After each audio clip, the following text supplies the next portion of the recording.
তোমালোক নেপালী হেৰি কৰিছা নেকি ৰিপ্ৰেজেণ্ট কৰিছা বঢ়িয়া ঘৰ ক'ত তোমালোকৰ খলি হয় কি নাম তোমাৰ অংকিতা তুমি পৰশুৰাম নেকি মজা তুমি নেকি বাপৰে মজা আৰু তুমি ৰাম তোৰ মাছ পাইছিনে নাই মাছ পাওঁ নাই চাওঁ গুৱাহাটীতে মাছ মাৰি দিব কেনেকুৱা তোৰ মাছ পাইছা নাই মাছ আহিছে মাছৰ বঢ়িয়া অনুবাদক প্ৰকাশক তথা আহ্বায়ক অসমীয়া উপদেষ্টা পৰিষদ সন্মানীয় দিগন্ত বিশ্ব সভামহোদয়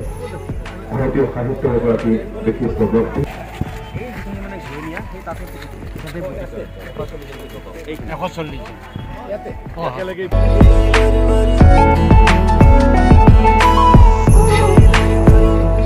এইটোৱে হ'ল সেই জেগাটো যিটো জেগাত ব্ৰিটিছে 140 জন কৃষকক ইয়াতে গুলি কৰি মাৰিছিল গুলি কৰি শেষ কৰি পেলাইছিল চাওক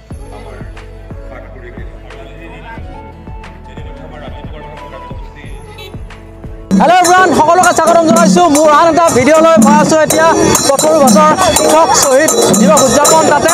আৰু চাওক এয়া পৰিৱেশ গোটেই চাৰিওফালে কেনেকুৱা মানুহ গৈ আছোঁ এতিয়া সাংস্কৃতিক শোভাযাত্ৰাত এয়া ঋষি বিশ্বামিত্ৰ নেকি চাওক তুমি পৰশুৰাম নেকি মজা তুমি নেকি বাপৰে মজা আৰু তুমি ৰাম আৰু চাওক এয়া ৰাম লক্ষ্মণ সীতা তোৰ মাছ পাইছিনে নাই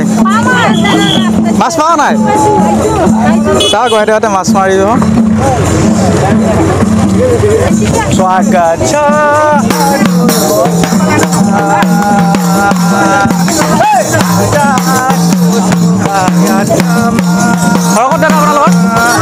ঘৰ আমাৰ কিৰিংগুৰি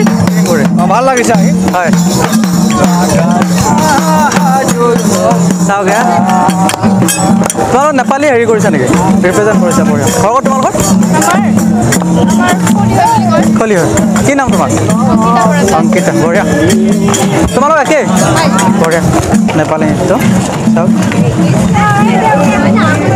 আৰু এয়া আয়তী দিয়া নাম শ্বহীদ দিৱসৰ সাংস্কৃতিক শোভাযাত্ৰাত আছোঁ সঁচাকৈ এমেজিং বিভিন্ন মানে কলা কৃষ্টি এটা প্ৰদৰ্শিত হৈছে আৰু এয়া হ'ল কৃষক যোনটো শ্বহীদ বেদী চাওক এয়া আৰু এয়া মানুহ চাওক না কেনেকুৱা ক'ত মাছ পাইছা নাই মাছ আহিছে মাছৰ বঢ়িয়া চাওক এয়া মাছ মাৰিবৰ কাৰণে আহিছে মজা আৰু পুৰা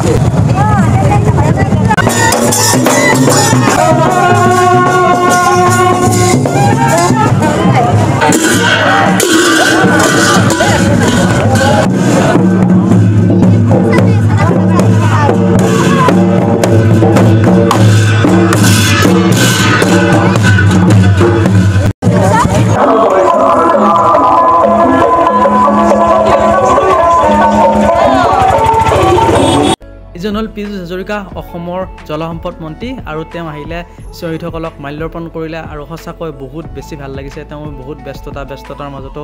আহি আমাৰ দৰংবাসীক যিখিনি মানে উৎসাহ দিলে অনুপ্ৰেৰণা দিলে সঁচাকৈ বহুত বেছি ভাল লাগিলে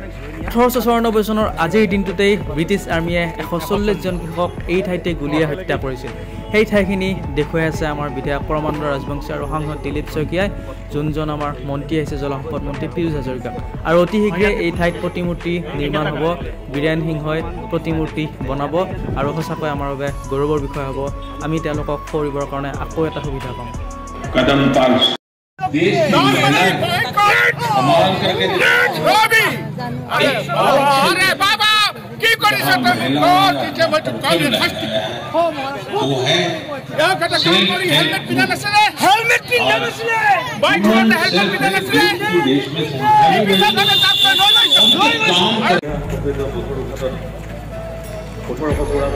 আজিৰ দিনটোতে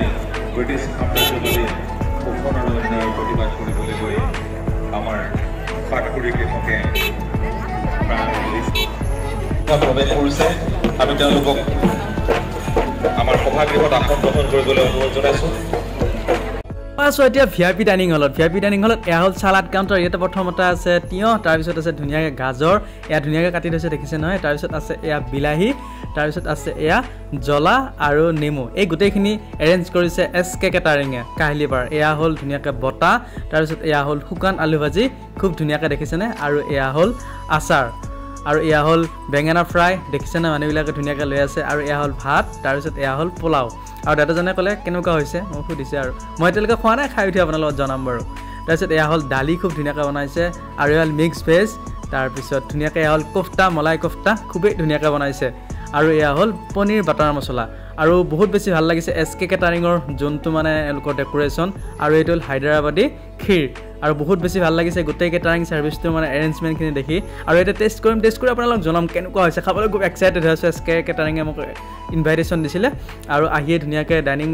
টেবুলত বহিলোঁ আৰু ধুনীয়াকৈ লৈ ল'লোঁ বেঙেনা ফ্ৰাই তাৰপিছত লৈ ল'লোঁ এখন মিক্স ভেজ তাৰপিছত লৈ ল'লোঁ এখন পনীৰ আৰু এয়া দালি ভাত অলপমান পোলাও লৈ লৈছোঁ তাৰপিছত আৰু আছে আচাৰ আৰু আছে লগতে বটা আৰু খুবেই ধুনীয়া লাগিছে খানাটো খুব ধুনীয়া বনাইছে আৰু মছলা মানে বহুত বেছি দিয়া নাই সেইকাৰণে বহুত বেছি ভাল লাগিছে আৰু এখন শুকান ভাজি দেখিছে নহয় আলু আছে তাৰপিছত বাদাম আছে আৰু আপোনালোকে যদি বিচাৰে SK কেটাৰিঙৰ ইনভাইটেশ্যন দিবলৈ মই ডেছক্ৰিপশ্যনত নাম্বাৰটো দিম আপোনালোকে ধুনীয়াকৈ ইনভাইটেশ্যন দিব পাৰে খুব ধুনীয়া এৰেঞ্জমেণ্ট খুব ধুনীয়াকৈ লাগিলে খানাটো খাই মোৰ কেটাৰিঙৰ নামটো হ'ল আপোনাৰ SK কেটাৰিং গুৱাহাটীৰ পৰা আহিছোঁ আমি আপোনাৰ গুৱাহাটী কাইলিৰ পৰা মই আহিছোঁ আৰু আপোনাৰ ইয়াতে বেষ্ট আইটেম আৰু আপুনিতো দেখা হৈছে টেষ্টটো এটা বহুত ধুনীয়া হৈছে টেষ্টটো এইটো সঁচাকৈ বহুত আল্টিমেট হৈছে দাদা আৰু ইমান মছলা কম লাগিছে হয় দাদা মোৰ কণ্টেক্ট নাম্বাৰটো হ'ল 9101834848 যদি কোনোবা আমাৰ পাৰ্টি দৰকাৰ হয় মোৰ কণ্টেক্ট নম্বৰত ফোন কৰিলে পাই যাব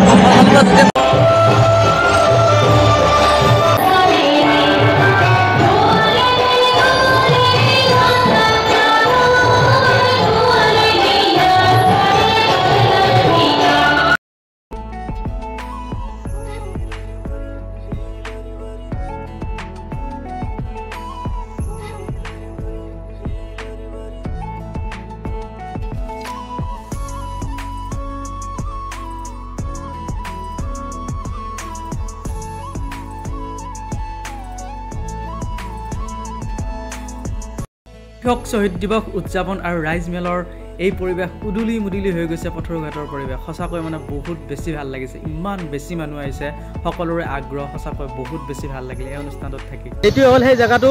যিটো জেগাত ব্ৰিটিছে 140 জন কৃষকক ইয়াতে গুলি কৰি মাৰিছিল গুলি কৰি শেষ কৰি পেলাইছিল চাওক এই জেগাখিনি দেখিছে নহয় আজি হ'ল কৃষক শ্বহীদ দিৱস উদযাপন চাওক এই জেগাখিনিতে হ'ব খুব ধুনীয়া এটা প্ৰতিমূৰ্তি হ'ব ধুনীয়াকৈ এই শ্বহীদ দিৱসৰ কাৰণে চাওক পৰিৱেশ আৰু ইয়াতে 140 জন কৃষকে মৃত্যুবৰণ কৰিছিল ব্ৰিটিছৰ গুলিত চাওক